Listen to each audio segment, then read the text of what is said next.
Assalamu alaikum, I'm Aisha and you're watching Samaa News. Here are today's headlines.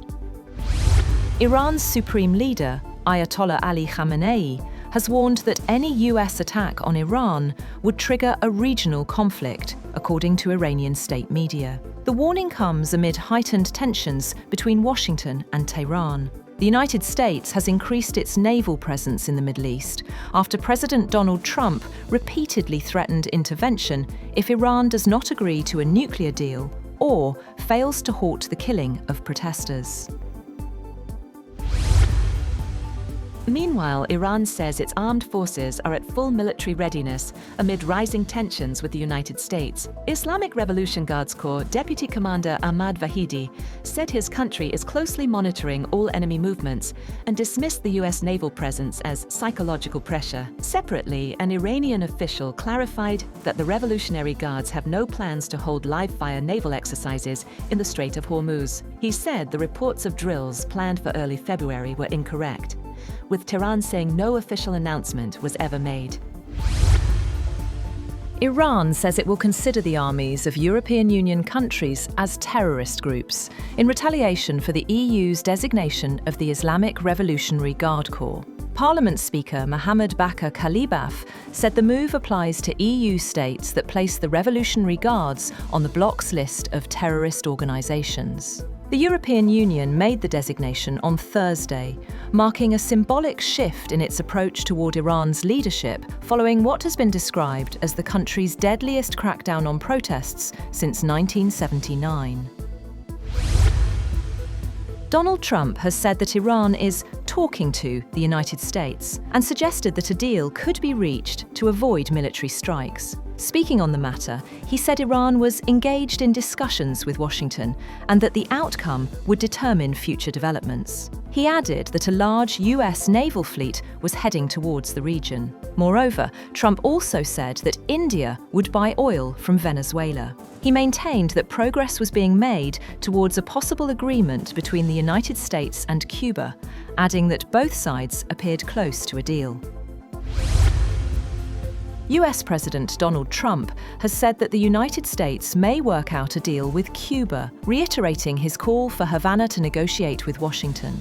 Speaking to reporters aboard Air Force One, Trump said he did not believe the situation had to become a humanitarian crisis. His remarks came days after he threatened tariffs on any country supplying oil to Cuba. Trump said Cuba's economic situation was dire, adding that the country has no money or oil and can no longer rely on support from Venezuela.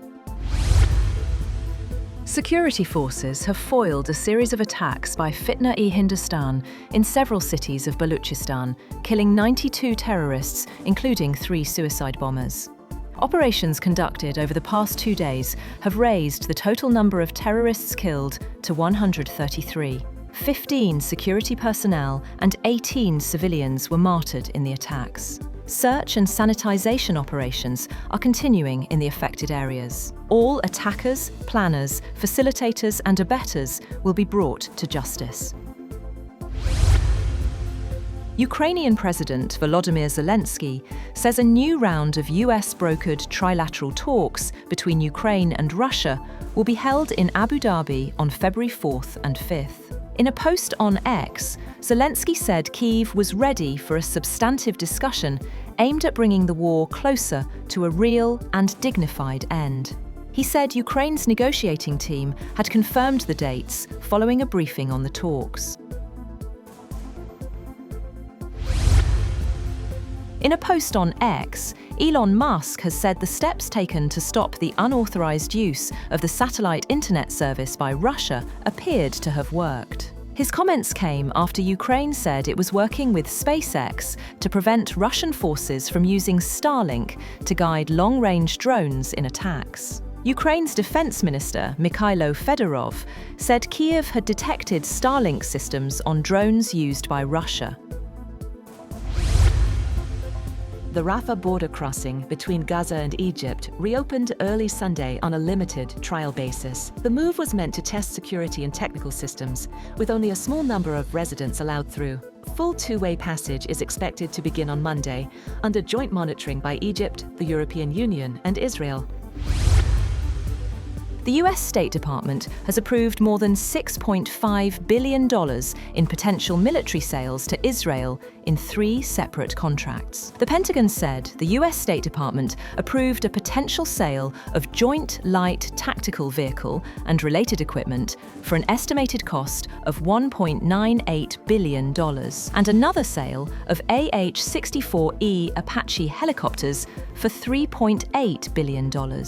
A third military contract was also awarded for $740 million.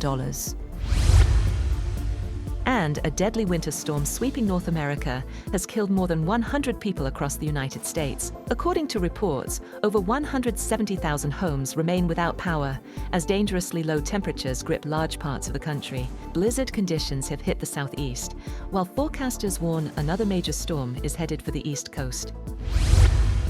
That's all for now. For more updates, visit www.samaa.tv. Thank you for watching Samaa News.